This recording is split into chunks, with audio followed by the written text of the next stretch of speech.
Today, we're diving into what's happening with the offensive line.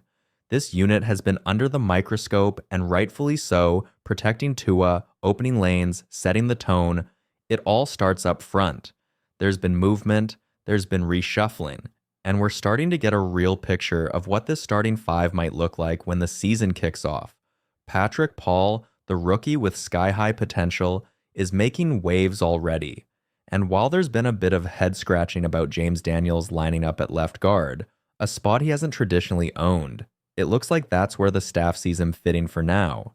Before we dive deeper into the O-line depth and how this group stacks up against the rest of the league, do me a favor, subscribe to the channel, smash that like button, and don't forget to ring that bell icon so you never miss a beat on the latest Dolphins coverage. Now, let's keep it rolling. So here's how the offensive line is shaping up right now in Miami. Left tackle, Patrick Paul, the rookie with a mountain-sized frame and big expectations. Left guard, Jonah Jackson.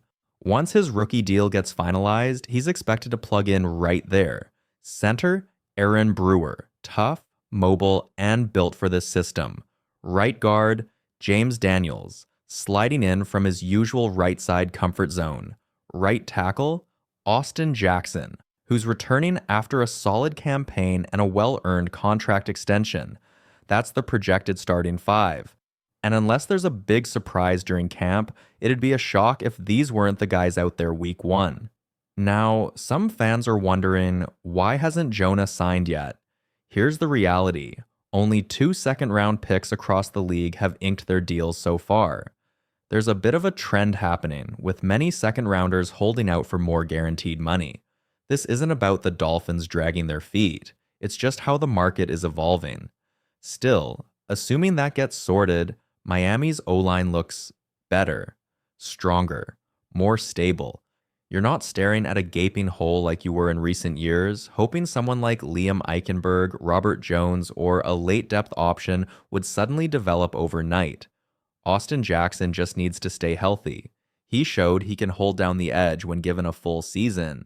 And Patrick Paul, he might be a rookie, but the physical traits are all there. He just needs time, and that's what camp is for. Let's talk about the depth behind the Dolphins' starting offensive line and what the competition is starting to look like heading into camp. First, a quick note. The chart most outlets are using, like ESPN, isn't official. Miami's real depth chart drops right before the first preseason game. But until then, let's break down what we do know. At left tackle, behind Patrick Paul, you've got names like Ryan Hayes, Keon Smith, and Tivondre Sweat. Yes, he's been moving around a bit. All in the mix. These aren't set-in-stone backups, but they're in the room fighting for a spot. Left guard depth, you're looking at Jackson Carman and Josh Pyborn. Again, unofficial, but likely camp bodies and emergency depth. Over at center, Andrew Meyer, not Andy. Full name matters. And Addison West are backing up Aaron Brewer. Meyer actually got some work as a reserve last year and could be a plug-in if needed. On the right side, Liam Eichenberg is your backup right guard, and honestly, right now, he's probably Miami's top swing lineman, the sixth man. Whether fans love him or not, his experience and versatility keep him valuable on this roster. At right tackle, expect a scrap between Larry Borom, Brandon Daniels, and Martin Metz. Yes, it's Martin, and no, don't worry, we all trip over the name at first. The team brought Borom in as a free agent, and from what's been said internally, there's optimism about him. One thing that stands out, Miami's staff genuinely likes a few of these depth guys. Keon Smith. They've quietly been developing him. Ryan Hayes, 7th rounder with upside they're still evaluating. Bottom line, while this depth isn't elite, it's deeper and more cohesive than years past. And this year, the backup battles will be real, not just filler names waiting to be waived. The Dolphins are building with intent, and for once, it shows in the trenches. Outside of the starters, there are a few depth players who seem to have earned the coaching staff's trust. Brandon Daniels and Andrew Meyer both appear to be firmly in the mix for backup roles, showing enough in drills and film to stay on the staff's radar.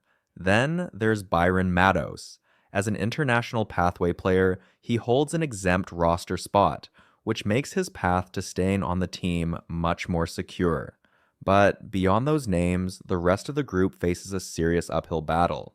Guys like Josh Pyborn, Addison West, Jackson Carman, and Teddy Kushi will need a standout camp just to make the final 53.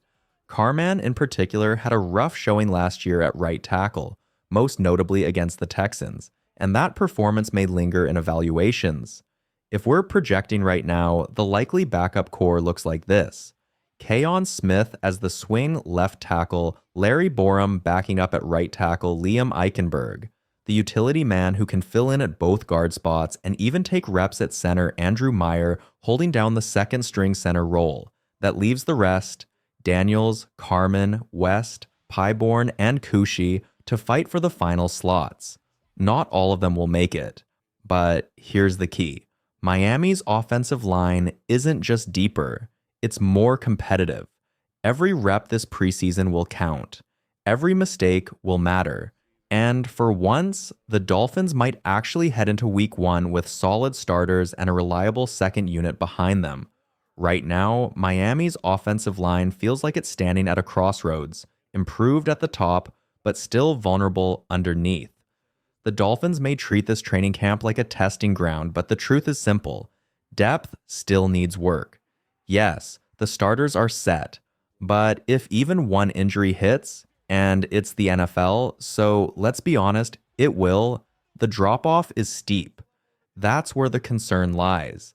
Behind the first 5, you're counting on Liam Eichenberg, maybe Keon Smith, or others who haven't exactly earned full trust in live game situations. If a tackle goes down, or if someone at guard can't stay upright, suddenly Miami's entire offensive rhythm could be in jeopardy. And here's the thing, there are still legit options on the market. You've got experienced veterans like Dalton Risner, Will Hernandez, Brandon Scherff, and even a guy like Cody Whitehair, who can play inside and even take snaps at center. These are players who've started in the league.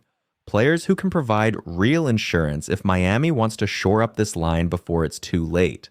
Are they flashy signings? Number. But they're the kind of quiet, smart additions that win you games in December.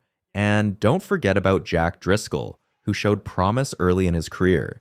He never suited up for Miami, but the team did show past interest, and he's another versatile option worth monitoring if they want to add a swing tackle with some upside. Bottom line, counting on 5 guys to stay healthy for 17 weeks is wishful thinking. If Miami wants to contend deep into the season, they can't just build a starting 5. They need a solid 8. Training camp will answer some questions, but until then, adding another lineman might be the smartest move left on the board. There are still quality linemen available in free agency. That much is clear. The real question is whether the Dolphins choose to stand pat or make one more critical move to shore up the trenches. Most likely, they'll wait and watch the first stretch of training camp, especially once the pads come on. That's when things get real. Until then, it's all theoretical. Once we get to the first padded practice, the picture becomes clearer. Miami's coaching staff will start to see where the pressure cracks are, who's holding up and who's not. That's when we'll find out if this O-line is ready to anchor the offense or still needs reinforcements. Now, it's important to keep one thing in mind. During early minicamp, things didn't look great. The offense struggled. Blitzes were landing. Quarterbacks faced simulated pressure on nearly every dropback.